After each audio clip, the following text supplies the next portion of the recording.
Barliiniin kanaan dura fiilmii Manii Haayistii keessatti kan beeknu yoo ta'u, garee hattoota walitti qabuun doolaara miliyoona 44 saamuuf karoora baasaa. Seenaan kunis kan uumame saamicha Manii Haayistii irratti raawwatame duradha. Seenaa jalqabaa kanarratti haati manaasaa sadaffaan Barliiniin dhiistee deemuu ishee ni dhageenya. Sababii kanaanis seenaan jaalalaa Barliin gaarii akka hin taane hubanna. Rakkoo kana keessa kan jiru Barliin miiraan oofamuurra saamicha raawwachuu fi miliyoona taa'atuuf murteessaa. Kaayyoo isaa kanaaf jechas namoota dandeettii qaban 4 walitti qabachuun isheen jalqabaa Keeyilaa jedhamti. Elektirooniksii irratti dandeettii ajaa'ibaa kan qabdu yoo ta'u, ija laafettiidha. Inni lammaffaan Roo'ii kan jedhamu yoo ta'u, furtuuwwan banuuf dandeettii adda nama qabudha. Maqaan isa sadaffaa Deemeeyin kan jedhamu yoo ta'u, barsiisaa yuunivarsiitii fi dura taa'aa hattoota sanaati. Garsi inni dhumaa Bruus kan jedhamu yoo ta'u, bakka hundumaatti mijataa kan ta'ee fi annarratti muuxannoo jabaa nama qabudha. Barliin isaan waliin ta'uun saamicha lama raawwatee ture. Amma garuu maallaqa caalu saamuuf karoorsuun magaalaa guddoo Faransaay kan taate Paaris keessatti wal argu. Jalqabarra garuu dubartii Kaameruun jedhamtu tokko garee kanatti dabalamti. Kaameruun wantoota balaa ta'an gochuun kan ishee gammachiisu yoo ta'u, saamicha kanarratti gargaartuu jabduu taatii fi ammaaf gareen hattootaa kun mana caalbaasii keessatti daayimandii walitti qabamee ruhatu barbaadu. Bakkicha gahuufis holqa awwaalcha mana amantaa keessa jiru fayyadamuun bakka walitti qabama daayimandii galanii almaaziin inni dhumaa yoom akka galu baruuf daarikteera mana caalbaasichaa kan ta'e Firaansoo hordofuun irra jiraata. Sana boodas faaya adda addaa haatuu danda'u.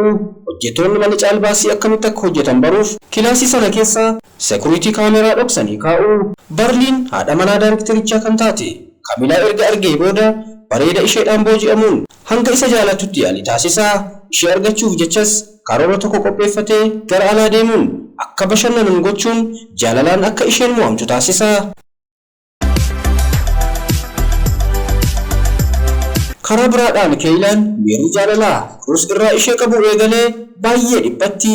Sababni isaas dubartiin akka ishee qalbii isaa mo'achuun akka itti cimu yaadaa jirti. Kaameruunii fi Roo'i miira wal fakkaataa qabaatanis hojii isaanii irratti rakkoon akka hin uumamne walii galu.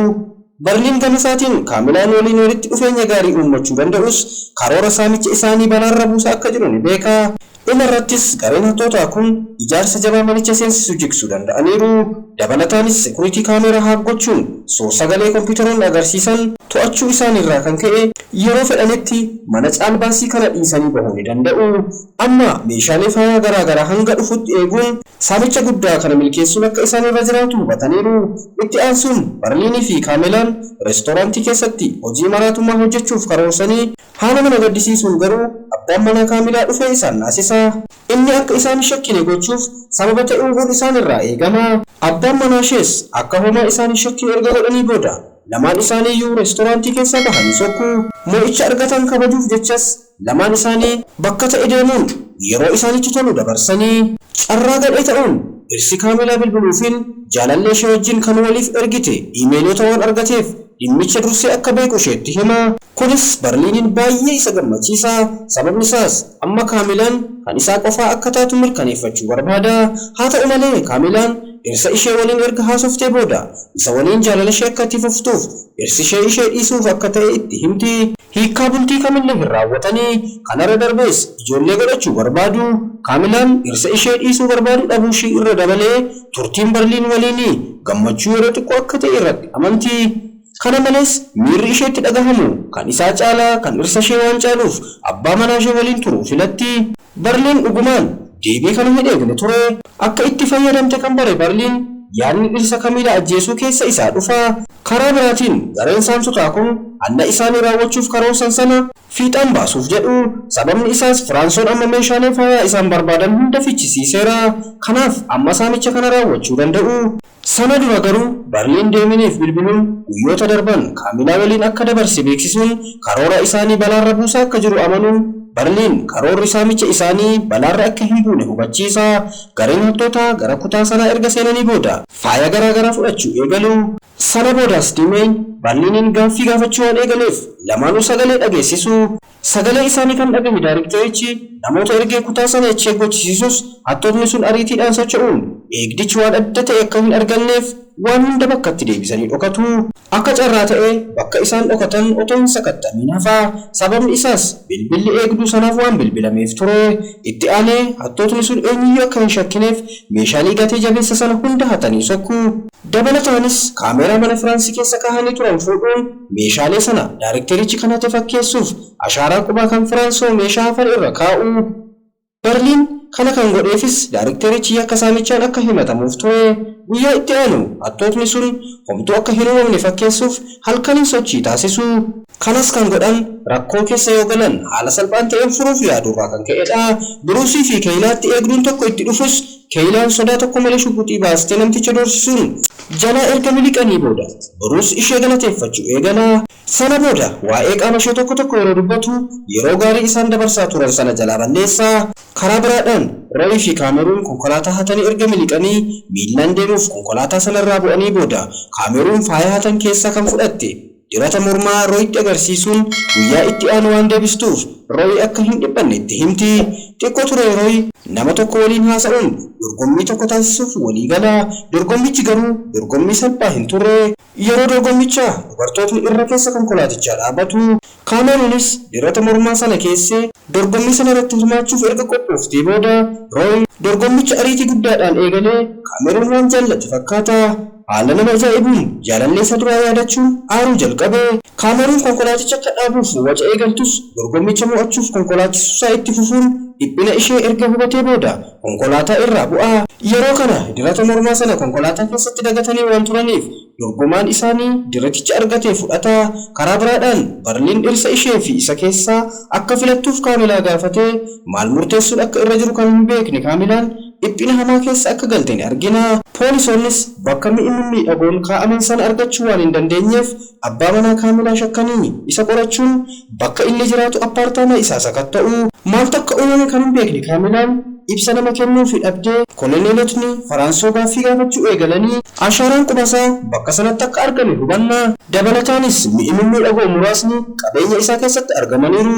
Kunis inni akka hattuutti akka ilaalamu isa taasisa. Kun hundi kan uumame Berliin shira isa irratti xaxarraa kan ka'e ture. Itti aanuun Berliin Kaamilaa sossobuun rakkoo abbaan manaa ishee keessa seene tokkoon isatti himti. Saamicha kana kan raawwatan Dimeen, Kaameruunii fi Roy maatii tokko fakkaachuuf yaaluun yeroo poolisootni konkolaataa imalarra jiru sakatta'insaaf dhaabachiisanis hundi isaanii dhiphina jabaa keessa seenu. Isaan keessaa baay'ee kan nameeroon mi'oota sana tokkoon dhoksuu eegalee yeroof waan hundi to'annoo ala bahus akkuma ta'anii xumura bareechuun miliquu danda'aniiru. Sana booda gareen saamtotaa kun gara kaampii karoora isaanii isa lammaffaa itti raawwatan gahuun karoora isaaniif waan isaan barbaachisu hunda qopheeffataniiru. Itti aanuun Roy Berliiniif bilbiluun mi'a miidhaginaa tokko keessaa jalaa akka badeessatti himee booda baduusaaf balleessaa kan qabu isa waan ta'eef itti gaafatamummaa isaa akka fudhatu isatti beeksisa. Xiqqoo turtees Kaameruun gochaa isaa kanaaf Royin galateeffatti. Karaa biraadhaan Berliin Kaamilaa gargaaruuf dhirsa isheef gatii wabii kaffalee akka baasu isheetti hima.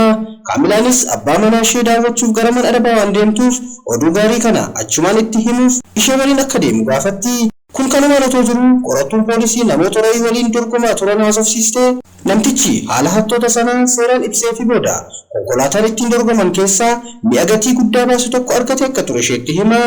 Ibsa namticha irraa argataniin dabalatee infoormeeshinii biroon hattoota kana irratti argameera. Gareen hattootaa biroo rakkoon isaan qunnamee Keeylaan bofaan iddamteetti. Biruus dhukkubbiin kun otoo isheetti hin cimin gara hospitaalaa geessuuf jedha. Dursituun inspektoroota Elishaan gama isheetiin hattoota barbaaduuf jecha qorattoota sanatti makamteetti. Berliinis Firaansoo waliin erga dubbatee booda kan isa gargaaru Kaamilaaf jedhee akka ta'e daddabalee dubbata. Firaansoonis gargaarsa isaa fudhachuuf walii galee abbaa manaa Kaamilaa fi jaalalleen ishee Berliin garee tokko ta'aniiru. Kunis Kaamilaa akka gammachiisu shakkii hin qabu.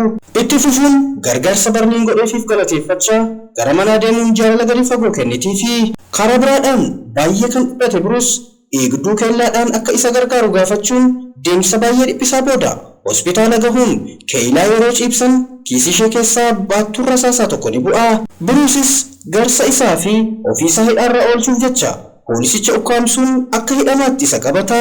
Alishaanis gama isheetiin odeeffannoo waa'ee shakkamtoota argachuun hattoota qabuuf deeggarsa akka gootuufiif dura buutuu inspektoroota kan taate Moorinoo ammatti.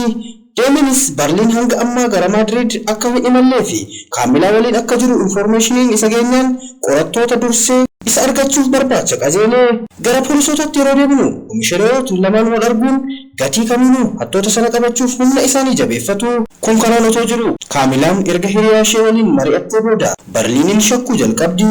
Achi booda furtuu mana isaa jalaa hattee yeroo Deeminii fi Barliin cidharratti wal argan Kaamilaan mi'a miidhaginaa sana akka hatee fi dhirsi ishee sobaan akka himatamu akka taasise isarratti barti.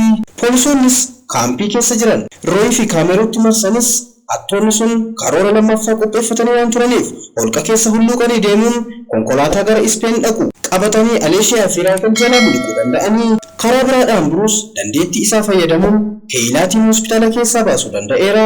Amma Keeyilaatti miirri gaariin dhagahamaa waan jiruuf tokko ta'anii konkolaattota jalaa miliquun jalbaadhaan sokkuu. Kunis poolisootni akka isaan hordofne taasisus namootni abdii hin kutne kun Barliin eessa akka jiru baruu danda'aniiru. Kanaafis poolisootni hoteelicha guutummaatti marsanii sa'aaticha miliquuf karoorsanii odeeffannoo hunda erga balleessanii booda haala salphaadhaan hoteela sana miliquun deemsa dheeraa deemuun to'annoon poolisootaa akka irratti hin godhamneef gaarota biyyattii risaayikiliidhaan kutanii maloota garaagaraadhaan erga miliqanii booda bakka hundi walii galanitti wal argu. Kanaanis hanga poolisootni isaan barbaadu dhaabanitti bakka sana turu. Ji'oota shan booda Barliin dubartoota biroo waliin wal arguu jalqabee jaalallee baafachuuf otoo yaalu Kaamilaan isa argiti. Kaamilaan erga mi'i miidhaginaa abbaa manaa ishee badee booda Barliinin hordofaa turte. Yommuu wal faana ciisuuf walii galanis Kaamilaan karoora biraa baafattee turte. Sana booda waan Barliin yeroo isaan dubbatee fi waan godhan hundumaa haasa'u dhoksaatiin isa waraabdi. Yeroo kanas Barliin maqaa isaa sirrii fi garee hattootaa akka ta'e dubbatee ture. Guyyoota booda Kaamilaan ittiin isa dorsuuf qophooftus Barliin dursee shakkee waan tureef kaaseetti isheen ittiin waraabde jalaa hateera. Ammas jaalala isheef qaburraa kan ka'e waan itti hir'atu waan hin jirreef kan isheen barbaaddu kennuufis murteessaa. Akka isa hin hordofneefis maallaqa hatamu keessaa gahee shakkii kennuuf waadaa seenuufiin ishee callisiisuu danda'a. Turtii boodas Diimeen waliin wal argee yaada saamichaa biroo dhiheessaa fi innis yaadicha diduun isatti cimee sababni isaas ammaaf fedha boqonnaa yeroo dheeraa fudhachuu waan hin qabnee fi karaa biraadhaan Aleeshiyaan qorannoo kana dhiisuuf eeyyamamtuu ta'uu dhiisuu ishee argina. Masti saamicha biraa geessisuun isaanii waan hin oolleef hattoota kana qabanii seeratti dhiyeessuu akka danda'an daddabaltee dubbatti. Boqonnaan jalqabaa fiilmichaas kanumaan xumurama.